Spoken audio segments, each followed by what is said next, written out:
name is Robert Rogers, and in 2013 I had a full hip replacement on my left hip using the anterior approach with Dr. Garrett.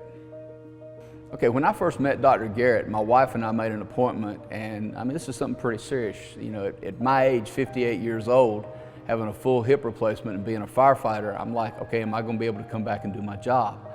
I explained to him what I did for a living, and he was very, very passionate about what he did and how that I was going to be able to go back to work. He had me convinced in the first 30 minutes that this wasn't going to be a problem, that the anterior approach, although it be somewhat new, that it had become very, very successful. I think he mentioned before that, you know, years ago there was like 3 to 4% of the hip replacements were anterior, and now it's gotten up over to 30. So I felt real comfortable with Dr. Garrett, and my wife also, she said, you know, this is the person that's going to do this. So I was back on the fire truck in 6 weeks, which is, you know, in my mind, people were just amazed that I could do that. You know, in the fire service, you know, at the time I was a captain on a truck company in Sandy Springs, and on any given day, we can be doing anything from crawling through a burning building to climbing ladders, to cutting up trees and dragging trees after a storm, going in and doing our EMS work and having to take a 300 or 400 pound patient down a flight of stairs.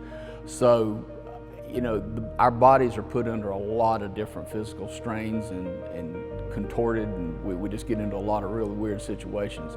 So I was a little bit, you know, hesitant, but I felt real comfortable with what Dr. Garrett had told me, that when he turned me loose, he said, "You're good to go. You're good to go. So go back and do your job like you've always done it." And to be real honest with you, it was easier to do the job because I wasn't having that pain, and it was just a godsend that we were able to get this done and allow me to continue my career. Anyone presently having to look at having a full hip replacement, looking at the anterior versus the posterior and trying to pick a doctor, the anterior approach with Dr. Garrett is absolutely unbelievable, the way to go. I'm 59 now, almost 60, but when I had my surgery, I was 58 years old. I was a firefighter working on one of the busiest trucks in Sandy Springs, and I was only out of work for 6 weeks. I had a full hip replacement, and from surgery to back on that first day in the station, climbing up on that fire truck, was only 6 weeks. At 58 years of age, to me, Dr. Garrett's a miracle worker.